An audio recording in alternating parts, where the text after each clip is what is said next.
ரொம்ப குயிக்காக நல்ல டேஸ்டியாக ஒரு ஹெல்த்தியான ட்ரிங்க்ஸ் எப்படி செய்யலாம் அப்படிங்கிறத பார்க்கலாம். இந்த ட்ரிங்க்ஸை நீங்கள் டீ காஃபிக்கு பதில் சேர்த்துக்கோங்க, உடம்புக்கு ரொம்ப நல்லதுங்க.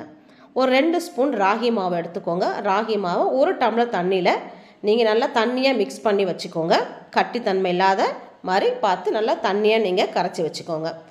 அடுத்தது ஸ்டவ்வில் நான் ஒரு பாத்திரத்தில் 1 சொம்பு அளவு தண்ணி ஊற்றி கொதிக்க வைக்கிறேன். நல்லா கொதிச்சதுக்கப்புறம் நம்ம கரைச்சி வச்சுருக்க ராகி மாவை அதில் போட்டு நல்லா மிக்ஸ் பண்ணுங்கள். நல்லா கொதிக்க விடுங்க. ஒரு 2 நிமிஷத்துக்கு நமக்கு வெந்துடும், நல்லா கட்டியாகவும் ஆயிரும். அந்த 2 நிமிஷம் கழித்து நீங்கள் சர்க்கரை சேர்த்துக்கலாம். நான் இன்றைக்கி நாட்டு சர்க்கரை சேர்த்துருக்கேன். நீங்கள் நாட்டு சர்க்கரை இல்லை வெள்ளை சர்க்கரையோ இல்லை வெல்லம் எது வேணாலும் நீங்கள் சேர்த்துக்கலாம்.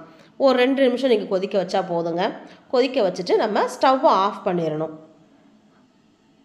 ரொம்ப நேரம் நீங்கள் கொதிக்க வைக்க வேண்டிய அவசியம் இல்லை. ஸ்டவ்வை ஆஃப் பண்ணிட்டு தான் நான் அடுத்தது பால் சேர்க்க போகிறேன். கொதிக்கும் போதே நம்ம பால் ஊற்றினா தெரிஞ்சிடும். அதனால் ஸ்டவ்வை ஆஃப் பண்ணிவிட்டு நான் ஏற்கனவே பாயில் பண்ணி வச்சுருக்கேன் 1 டம்ளர் பாலை மட்டும் அதில் சேர்த்துட்டேன். அவ்வளோதாங்க, நமக்கு டேஸ்டியான ட்ரிங்க்ஸ் ரெடி.